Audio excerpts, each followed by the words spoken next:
کہ جیسا بھائی حضرت یوسف علیہ السلام کے ساتھ حسد کرتے تھے ایسا حسد وہ بنیامین کے ساتھ نہیں کرتے تھے.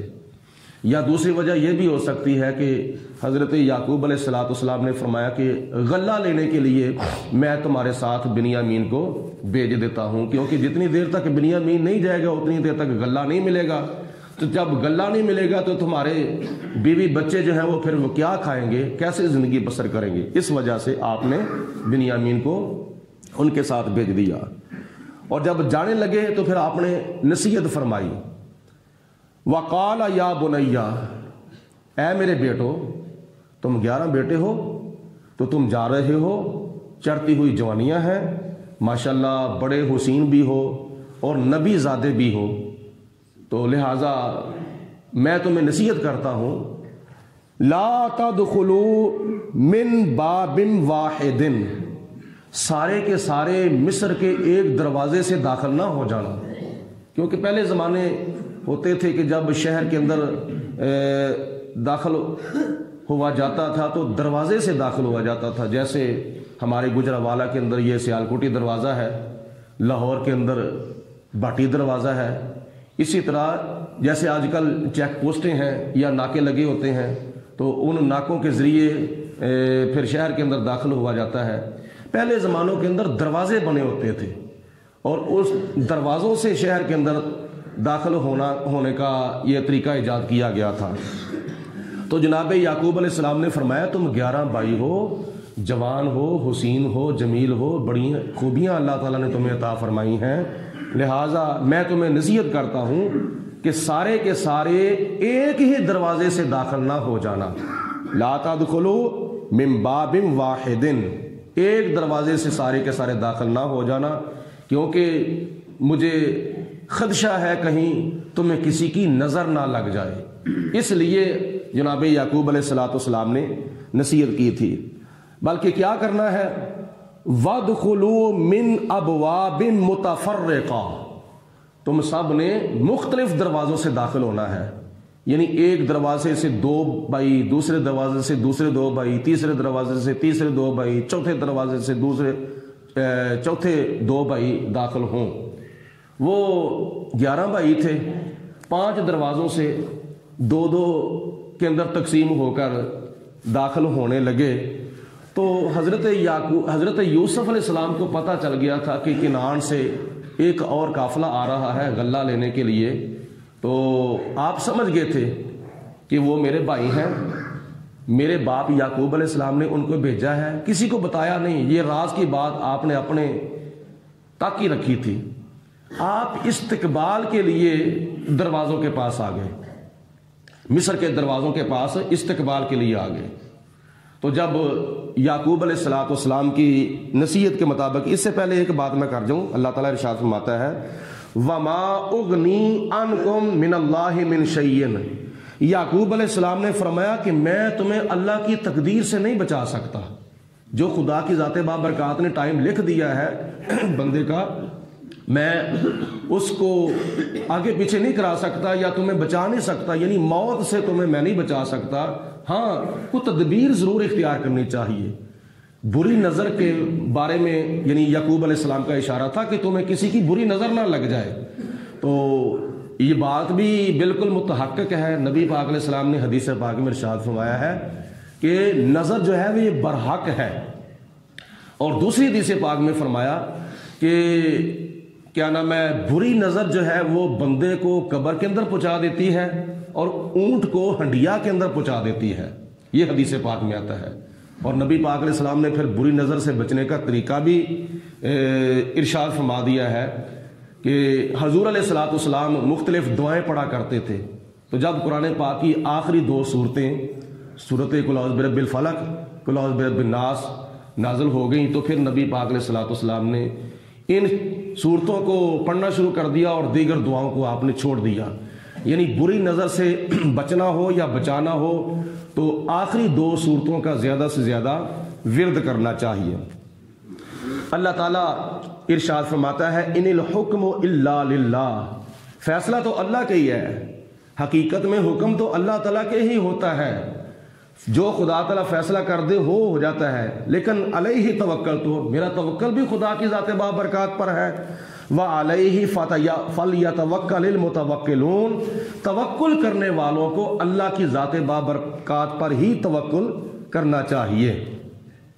ولما دخلوا، اور جب وہ 11 بھائی جو تھے وہ داخل ہوئے مصر کے دروازوں سے، من حیث امرہم ابوہم، جہاں سے ان کے باپ حضرت یعقوب علیہ السلام نے داخل ہونے کا حکم دیا تھا، یعنی دو دو کر کے تقسیم ہو کر ایک ایک دروازے سے گزر گئے، تو 11واں بھائی جو تھا وہ اکیلا رہ گیا۔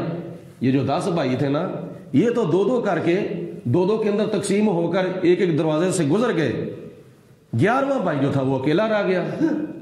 بنیامین، یعقوب علیہ السلام نے جو نصیحت کی تھی ان کے اوپر تو عمل ہو گیا، لیکن حضرت بنیامین جو تھے وہ پریشان کھڑے تھے۔ حضرت یوسف علیہ السلام جانتے تھے کہ کیا ہو رہا ہے۔ آپ نے فرمایا کہ تو داخل کیوں نہیں ہوتا؟ ابھی آپ نے اپنا ظاہر نہیں کیا، فرمایا کہ تو داخل کیوں نہیں ہوتا؟ بنیامین کہتے ہیں کہ بادشاہ سلامت، ہمارے باپ نے کہا تھا کہ سارے کے سارے ایک دروازے سے داخل نہ ہونا، مختلف دروازوں سے داخل ہونا۔ یہ جو 10 بھائی ہیں یہ تو دو دو کر کے ایک ایک دروازے سے گزر گئے ہیں، تو میں رہ گیا ہوں اکیلا، میں کیا کروں؟ تو میں چاہتا ہوں کہ آج میرا بھائی بھی یوسف ہوتا تو میں اس کے ساتھ اس دروازے سے داخل ہوتا۔ آج میرا بھائی یوسف میرے ساتھ نہیں ہے۔ تو حضرت یوسف علیہ السلام نے فرمایا، جو کہ مصر کے بادشاہ تھے، آپ نے فرمایا بنیامین چلو آپ مجھے اپنا بھائی سمجھ لیں۔ سبحان اللہ، یعنی آپ نے جھوٹ بھی نہیں بولا، آپ نے فرمایا کہ مجھے اپنا بھائی سمجھ لیں۔ تو جب یوسف علیہ السلام نے دلاسا دیا، بنیامین کو تسلی ہوئی، تو وہ دونوں ایک دروازے سے جب داخل ہوئے تو جناب یوسف علیہ السلام متبادل رستے اپنے محل کے اندر چلے گئے۔ تو اللہ تعالیٰ آگے ارشاد فرماتا ہے، وَلَمَّا دَخَلُوا مِنْ حَيْثُ أَمَرَهُمْ، جب وہ بھائی اس طریقے سے داخل ہوئے جیسے ان کے باپ نے، ابوہم ان کے باپ نے حکم دیا تھا، ما یغنی عنہم من اللہ شیئن، اور وہ حضرت یعقوب علیہ السلام ان کو اللہ کی تقدیر سے بچا نہیں سکتے تھے، مگر الا حاجتن فی نفس یعقوب قضاها، مگر یہ خواہش تھی حضرت یعقوب علیہ السلام کی جو انہوں نے پوری کر لی تھی، یعنی تدبیر جو تھی وہ اختیار کی تھی بچنے کی۔ وَإِنَّهُ لَذُو عِلْمٍ، اور بے شک حضرت یعقوب علیہ السلام صاحب علم تھے، اللہ تعالیٰ نے یہ علم اپنے پیارے نبی جناب یعقوب علیہ السلام کو عطا فرمایا تھا۔ لما علمناہ، آپ نے فرمایا کہ ہم نے، اللہ تعالیٰ نے فرمایا کہ ہم نے حضرت یعقوب علیہ السلام کو یہ علم سکھایا تھا تدبیر کا۔ وَلَٰكِنَّ أَكْثَرَ النَّاسِ لا یعلمون، اور لیکن اکثر جو لوگ ہوتے ہیں وہ اس علم سے ناواقف ہوتے ہیں، یعنی وہ جانتے ہی نہیں ہیں۔ تو اس کے آگے جو وہ واقعہ ہے کہ جب وہ 11 بھائی حضرت یوسف علیہ السلام کے پاس گئے، وَلَمَّا دَخَلُوا عَلَىٰ يُوسُفَ آوَىٰ إِلَيْهِ، اور جناب یوسف علیہ السلام کے پاس جب دوسری مرتبہ